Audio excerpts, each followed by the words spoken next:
Hi everyone. To continue the Middlegames series, I've chosen a very important topic which revolves around attack and specifically attacking along the H file, which is when the opposite color's king is castled kingside, the most dangerous file through which you could attack. And often, especially in opposite side castling games, you're going to see H file attacks either by opening the H file using the pawns or sacrificing something on H7 or trying to pile up as many pieces as possible towards your opponent's king.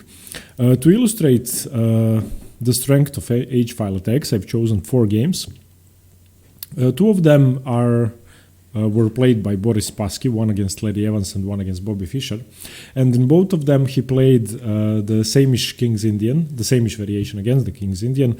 And using the same idea, one was played in 62, one in 92, so with a 30-year span, he used the same idea to defeat 2 very good American players. And the other 2 games were H-file attacks without using pawn storms, so also very instructive and quite different. One thing I would like to say before I begin is that most players, when they're playing somebody much stronger, don't consider attacking ideas. This is my problem, and I believe that many other players of my strength have the same problem when facing somebody 21, 2200 or higher rated, because you sort of don't allow yourself attacking ideas because you think you are worse and that you have to defend. And that's completely wrong. Of course, chess is a perfect information game, and whether you are stronger or weaker doesn't mean anything if you play good moves that specific game. So attacking ideas can work against 1500 players and against 2500 players. So my first piece of advice would be that you search for attacking ideas regardless of your opponent's strength and regardless of whether you think you are weaker or stronger than your opponent. The second thing, and one of the key principles when attacking wherever on the board, but especially when the king is castled kingside, when attacking along the H file and using your H and G pawns to open the position up, you should count the material involved in the attack. To be more specific, you should always have more attacking pieces than your opponent has defending pieces. This is why kingside and H-file attacks when the king is castled kingside most often work when you begin the attack early on in the game. This is now move 9 in this game. This is Boris Spassky, Larry Evans played in the Varna Olympiad in 1962. This is only move 9, and Boris Spassky already has the beginnings of a kingside H-file attack. So in this exact position, Larry Evans, which is normal on move 9 in most positions, still haven't developed his queenside pieces. And you can already see that it's going to be pretty hard for this knight and for this rook to help in the defense. On the other hand, the 2 bishops Boris Spassky has are already perfectly pointing towards the black king. The queen is placed well. The rook, well, you could argue whether it could get into the game or not. The 2 knights have some prospects, and the rook is placed on the H file, which is going to be opened if white decides to push H4, H5. So already, if you count the material, you could say that black has 3 defenders and 2 potential defenders, the queen and the bishop, and white has 3 attackers and 2 or 3 even potential attackers. I'm sorry, not this rook. 3 potential attackers. So that's a considerable difference. 1 piece difference is a lot in the attack, and usually if you have an extra piece, then you could launch a successful attack. Another thing is that, let's say that you, in order to be able to push this attack through, you have to sacrifice your d1 rook, and the d1 rook doesn't have too many prospects of entering the attack, which means that it's useless for the attack. So very often you're going to see strong players baiting their opponents into taking pieces that are irrelevant for the attack, and this emphasizes the strength of their forces, because they do that in order to exchange 1 defender. So in this position, if white was offered to trade his d1 rook for the g7 bishop, he would gladly accept it, even though it's an exchange sacrifice. So now let's look at the position.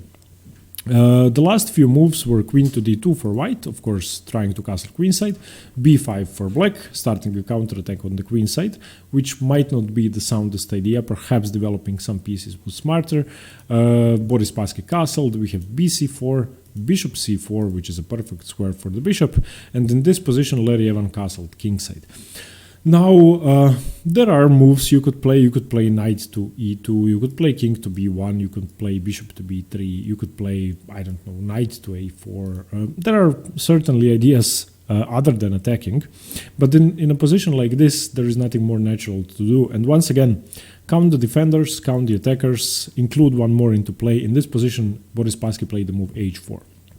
And these are the ideas which I think most people miss when playing somebody stronger. If you're playing somebody rated 1000, then you're going to play h4 because you know that even if the attack doesn't work, you're going to be fine. If you're playing somebody 2500, you're aware that if the attack doesn't work, you are going to lose. But still, I think you should go for these ideas. The general rule for defense when facing a flank attack is to strike in the center. So Larry Evans, being a strong grandmaster, played the move d5, trying to block out this bishop, and that's a good attempt. Boris Spassky left the bishop on the diagonal, staring at f7. He played bishop to b3, and it also helps defend the king. We have d takes e4, and now the point of the attack, and one of the most instructive things considering kingside attacks and h-file attacks, and any attacks really, but the principle of material quality and time. In this position, time is of the essence, and if white wastes time, then the attack isn't going to be as strong. So in this position, you can recapture the pawn, of course, it's a fine move, you can recapture it with the knight or with the pawn. But Boris Spassky had a much stronger idea in mind, and he decided that, of course, the pawn was irrelevant if he manages to checkmate Larry Evans, so he played the move h5, not wasting any time. And now you have one important tempo, which Boris Spassky gained. In this position, Larry Evans went wrong. I'm not really sure which move to make with the black pieces. I would probably take here with the knight, but then you have if he takes with the knight, then this is a very common maneuver, sacrificing the exchange here, and then you have bishop h6 and perhaps knight h3 and rook g1 or rook h1 opening up the position. So this wouldn't be that good. But in this position, Larry Evans played the move e takes f3, which just, I mean, it's a bad move. You're giving white one more tempo in the attack, and whether white has these pawns or not, I won't say that it's irrelevant, but it actually helps white because it opens up some more lines. So, of course, in this position, Boris Spassky didn't recapture. That would be absurd. So h takes g6. And now Larry Evans has to react. He played h takes. And here, okay, the one thing we saw was sacrificing material for time, which is a very good idea when attacking because each tempo is crucial. And another thing is we spoke about defenders, and some defenders are stronger than others. And of course, in fianchetto positions, the g7 bishop is the strongest piece, and bishop h6 is a very common way to trade off the defender. Here, Larry Evans once again went wrong. He took on g2, which once again is, I mean, why would you take on g2? The pawns really don't matter, and you're just opening up some more lines. In this position, of course, Boris Spassky didn't take the pawn. He just improved the position of his rook. The g2 pawn isn't doing anything. Rook h4. And now in some positions, the rooks are going to be doubled after the queen captures here. Knight g4 was played, double attacking the bishop. The knight is defended by the c8 bishop, so it can't be taken. Bishop g7, king g7, and now queen to g2. Now the point of rook h4 is revealed after the move knight to f3.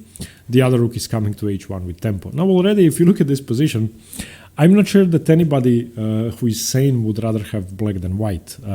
You might have two extra pawns, but do they really matter? I mean, you actually opened up lines for the white pieces. So coming back to the original position after bishop takes c4, black castled, and we have h4, trying to open up lines. Perhaps the most stubborn defense would be the move h5, which is often played to stave off the attack. But now g4 is coming. You do have sufficient defenders, and this might be the best way to defend. However, after h4, Larry Evans struck in the center, which is fine, blocking out the bishop. Bishop to b3, and now h5 might be a good idea once again. You have blocked in one attacker, and you have a chance to stop the others, at least the rook, from infiltrating the game. In the game, however, after bishop b3, d4 was played, which just doesn't make any sense, opening up the bishop once again. And of course, Boris Spassky isn't going to recapture. So h5, ef3, hg6, hg6, bishop h6, fg2, another bad move, rook h4, preparing to double up. And this basically gave white another tempo to bring another attacker into play. If f takes g2 wasn't played, then the d1 rook wouldn't be able to get into the attack. Knight g4, bishop g7, king g7, queen g2. In this position, Larry Evans played the move knight h6, trying to defend everything, perhaps with knight f5, knight f3, knight f5, but now simply rook to h2, retreating the rook, doesn't really matter. Queen to d6, knight to e5, blocking out the queen, knight d7, knight e4, bringing his last piece into play. And now we are going to see the power of coordinated pieces in the attack. Queen to c7 was played, the queen was attacked. Rook d to h1. Now black no longer has time for rook h8. Rook g8 was played. And now the nice finish, rook h7 check, king f8, rook takes f7. Of course, it's not a sacrifice, the knight is defended. The knight is defending, king to e8, queen takes g6. You cannot take the queen because rook h8 is checkmate. Knight takes e5, and now the brilliant finish, rook f8 check. You basically cannot do anything. If you take with the king, then this is checkmate. You cannot take with the rook because the king is in check. You can only go here, and after that, bishop to e6 is checkmate. So this is just game over. So once again, coming back to the original position, queen d2, b5 castles, bc4, bishop takes c4 castles. In this position, if you're playing your own game, you could think of normal ideas, but try to consider h-file attacks because they are very effective, and very often your opponent is going to help you out. And you probably, same as me, play weaker opponents than Larry Evans, who is a grandmaster, but even him, after h4, d5, which is a good move, he went badly wrong, and his next three moves were basically tempo gains for Boris Spassky, and already here the position is winning for white. The next game is oh, I'm sorry, something went wrong. I just lost my game. I'm going to try to find it once again. Give me a second. Sorry for that, something went wrong.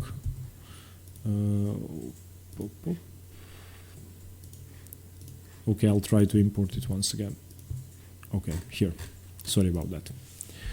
The next game is Spassky Fischer, played in 1992. Their match played in Belgrade. And once again, we have the same attacking idea. However, Bobby Fischer defended much better. Now let's see how the attack goes against much stronger players. We have d4, knight f6, c4, g6, knight c3, bishop g7, the same as king's Indian castles, and now already you have attacking ideas. Bishop e3, knight c6, knight g2, e2, a6, h4, before queen to d2, and before castling queenside. He could, of course, go for the same idea, queen to d2, b5, castles, takes, bishop takes, but the knight is now already on e2, so it's a slightly different setup. h4, and Bobby Fischer did play h5, staving off the attack. Knight c1, perhaps getting the knight into d3, e5, striking in the center, d5, closing down the center. Knight e7, bishop e2, knight h7, bishop d3, f5. And Bobby Fischer played all the thematic King's Indian ideas and all the thematic stuff that you have to do. The problem is, though, that the white king isn't castled kingside yet. So the move f5 in conjunction with opening up the position on the king side, it doesn't really favor black unless the white king is stuck on g1. In this position, a4 was played, trying to stop b5, knight f6, knight f2, a5, queen c2, c5, and finally castles. And now white is basically ready for an attack. The setup is kind of different. The h-file has been blocked, but when you start an h-file attack with h4 and it's blocked with h5, then the most natural move to open the position up is g4. And if you look at the white pieces, the knight, the bishop, the f3 pawn, and perhaps the g1 rook, which is going to come into play, are all supporting the g4 break. So after b6, which I don't really like this move, and it's not a Bobby Fischer move in my opinion. Perhaps bishop b7 is an idea or something else, but I think it's a waste of time. We have rook d to g1, and now all of these pieces are supporting the g4 break, and once g4 happens, there isn't really much Bobby Fischer can do to stop the attack. Knight h7, trying to put some pieces into defense. Knight b5, not hurrying with g4 because there's nothing black can do about it. King h8, trying to at least remove the king from the g file. g4, hg4, fg4, f4. This was perhaps Bobby Fischer's idea. At least he created the passed pawn, blocked out the dark squared bishop, and perhaps h5 or g5 won't be as strong. But Boris Spassky soon proved him wrong. Bishop d2, g5, trying to close down the position. Of course, h5 would be a mistake. If you close the position down, then black is equal or better because of the passed pawn. But hg, knight g6, not recapturing the pawn. Rook h5, doubling things up. Rook f7, rook g to h1. Now already, who would you rather have? Who would ever say black? And what happened? If you come back to the original position, after h4, Bobby Fischer played h5, and now all the moves by white were concentrated on castling queenside and bringing all of his pieces to control the g4 square. And once, after king to h8, g4 happened, there was nothing black could do to stop the attack anymore. So it's a two-stage plan, three-stage plan really. Try to provoke things with h4. If black doesn't play h5, then you have h5 on the cards, and your position is going to be better, faster, and your attack is going to run smoother. If black tries to be stubborn and stave things off, then g4 is your next break, and you have to concentrate your attacking ideas around these two moves. So okay, what happened later? Here after takes, rook h5, rook g to h1. Now it's already much worse for black, and black can still survive, but it's really hard to do so. Bishop f8 was played, trying to defend laterally with the rook. Of course, the h7 knight was now hanging. Queen to b3. And queen to b3 might seem like a strange move, but I really like it. I think that's my favorite move of the game. Most people here would, I don't know, try to reroute their pieces, perhaps getting the knight into f3 or trying to do something on the queen side or getting the bishops into play, although it's really hard. But the queen isn't doing anything, and the white king isn't under any sort of pressure. You want your queen on h3 or on h2. So queen to b3 is a wonderful maneuver, and there's basically nothing black can do unless he wants to play the move f3, which I actually analyzed for black, but it's no good. It opens up the bishop. Rook b8 was played, queen to h3, triple attacking the knight, rook b to b7, defending laterally once again, so Bobby Fischer is still holding on. Knight to d3, rook to g8, knight to e1, transferring the knight to f3, the best possible square. Rook g7, knight f3, and you can see what Boris Spassky is doing. If you have an attack on the king side, you don't have to checkmate, you don't have to sacrifice, you don't have to do something crazy. The only thing you have to do is bring more attackers into play. So his last few ideas were queen b3, queen h3, and then transferring the knight into f3. And the knight on f3 is much better because now it can get into h4. If it gets into f5, then the position is going to be over. And if black trades off the defender, then he's going to have one defender less. So what I spoke about at the start of the video, you have a knight on d3, which doesn't do anything to help to support the attack. On the other hand, you have a knight on g6, which is a key defender of the king, defending h8, defending f8, defending h4, and defending f5. So if you want to trade your d3 knight for the g6 knight, that would be a great thing, and if you manage to do that, that would be great. So now either Boris Spassky is going to play knight h4 and trade off, or get his knight into f5, which is just brutal. If black takes, then pawn takes, and it's all falling apart. Rook b to f7 was played, rook h6, queen d7, queen h5, trying to gain even more space and now putting enormous pressure on Bobby Fischer's position. And in this position, Bobby Fischer played queen takes g4, taking a pawn, which, well, I'm not really sure about because it hangs the knight, of course. It hangs the g6 knight, and if he now takes the knight, rook takes g6, you have no time to take the queen because I take here with check. So it's basically sacrificing a piece. Queen takes h5, rook takes g7 check is what happened. Rook takes h5, and now Spassky is a piece up. Spassky has an extra knight, and this is now an easily winning position. And Bobby Fischer, of course, after queen h5, well, what else can you do? I mean, you're about to lose the knight anyway. How do you defend this position? It's not as if you can defend normally, and the position was under a lot of pressure. The engine, I'm not sure even what it says is the best move here. Yeah, queen g4 is the best move, giving up the knight. It's really hard to find another move. So after queen takes g4, this position was already done, and I don't have to show you Boris Spassky's conversion because he's a piece up and he was an excellent player. But once again, the move g4 is the critical moment of the game. So h4 probing, h5 stopping the attack, and then putting all of his pieces to control g4. And after that, another key moment, once g4 was played, once he achieved this position, he did everything possible to transfer his pieces into the best possible squares. Okay, so he transferred his knight into f3 from f2, and he transferred his queen from c2 to h3. So he made two very passive pieces perfect attacking forces. That's a great lesson to take from the game. Okay, the third game, and it happened again. I'm not sure why this is happening. For some reason, my games are getting, are being removed from Lichess. Let me just import the game once again. I'm sorry. Sorry for this. Import. Okay, sorry for that. The next game is Viktor Kupreichik versus Vladimir Tukmakov. It was played in 1985 in Moscow. And it was a Sicilian defense. And this game was won on the H file without a pawn storm, which is very nice. And if you can pull that off, then I think it's even more pleasurable than breaking through with the pawns. So c5, knight f3, knight c6, d4, open Sicilian. This is the classical variation. And white went for f4, bishop e2. Okay. Castles, bishop e3, bishop e6, castles. And the most beautiful thing about this game is that white has castled kingside. So you don't always have to have opposite side castling for a successful kingside attack. However, if you want to attack on the h file when your king is castled kingside as well, then it might be smart to do so with the pieces instead of with your pawns, because it's double-edged. You might find yourself in trouble soon.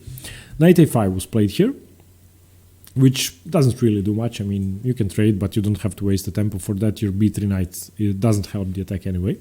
And once again, let's count the potential attackers and the potential defenders. These three pieces are definitely attackers already. The queen is also one, even though it's on a battery towards h5. And white has to face 4 defenders from black. The queen is a potential defender, so it's still pretty much equal. So in this position, to disrupt the defense, white played an amazing move, which is very thematic, and that's f5, trying to open up the king side.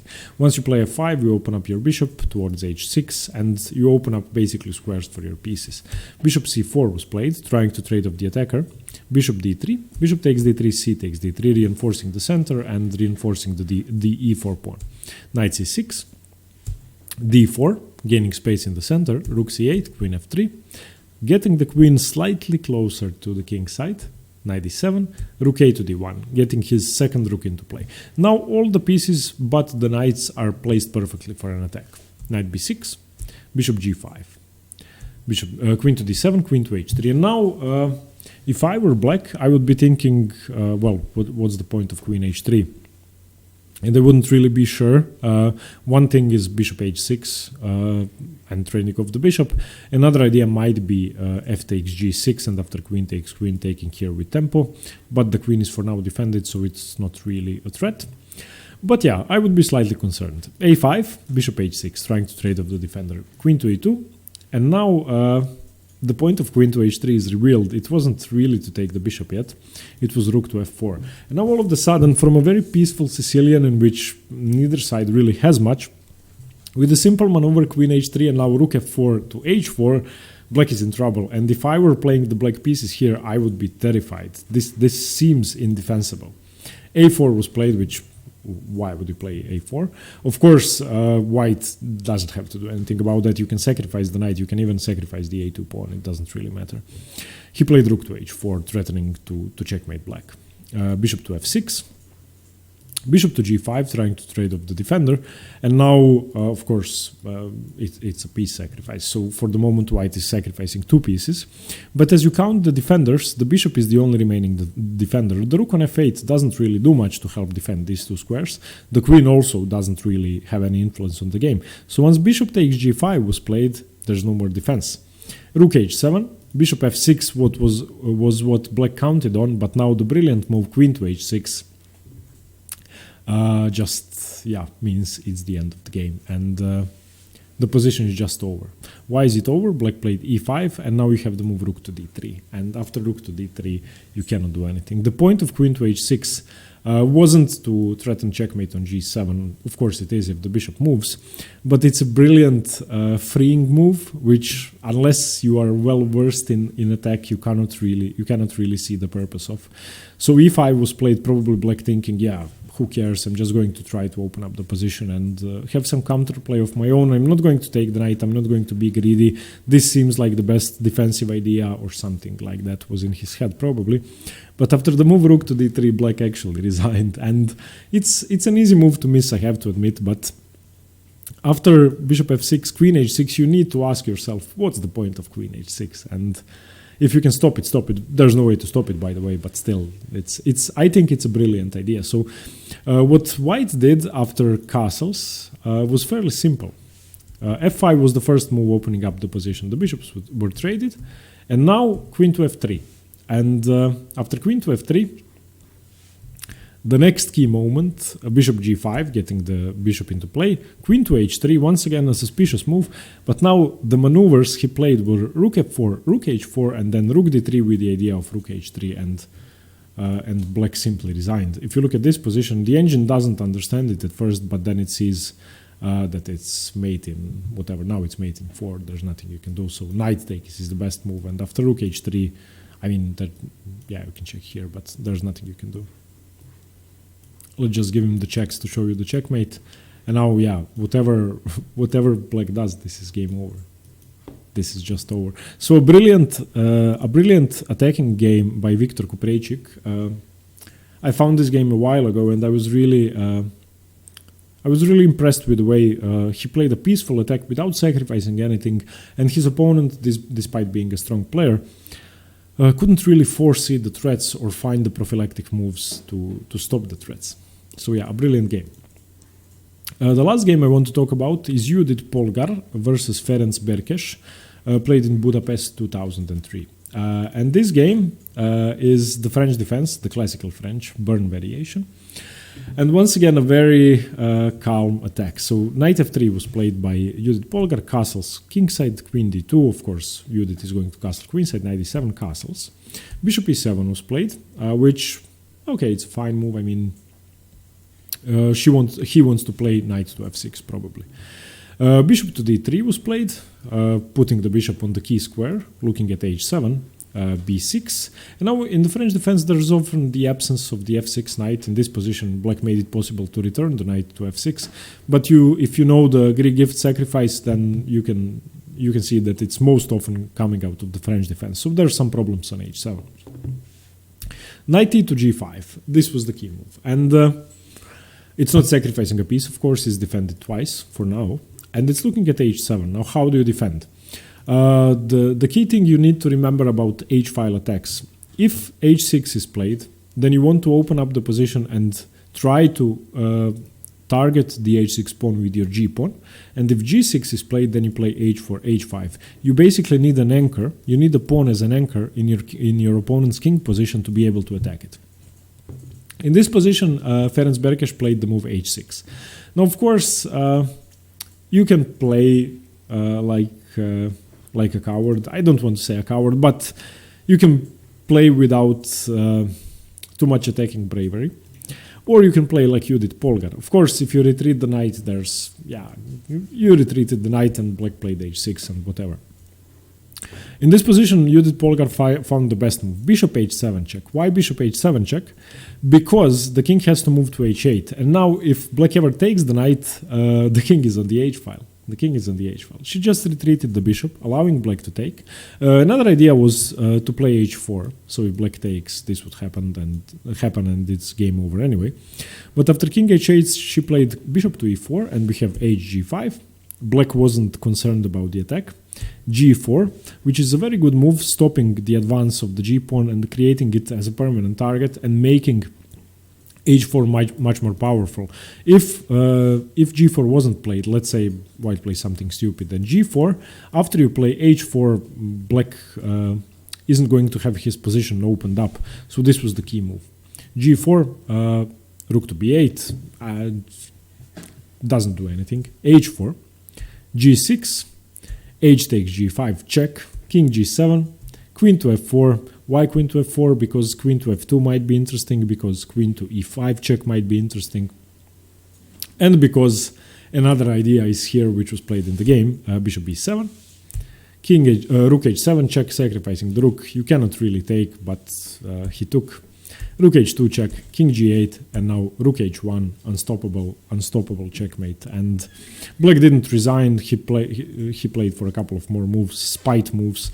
Bishop g5 check, knight takes, queen g5 check, f4, and that's it. Queen takes f4. He has to sacrifice the queen. If he doesn't sacrifice the queen, then he's going to get checkmated on h8 or on h7. So he gave up the queen here, and Judit Polgar went on to convert easily. So okay, these were the 4 games I wanted to show you. For further practice, I would advise you to look at games in the King's Indian, to look at games in the Sicilian defense, and to look at games in the French defense. Sometimes the Caro-Kann, where white's attacks is along the king side, when black has castle kingside, could be instructive as well. You can basically look at any games, find ideas with h-file attacks, and find ideas with pawn attacks and with piece attacks. Okay, thank you very much. Thanks very much for watching. I hope you liked the video. Let me know what you think, and stay tuned for more chess. Thanks very much for comments and the support. Bye-bye.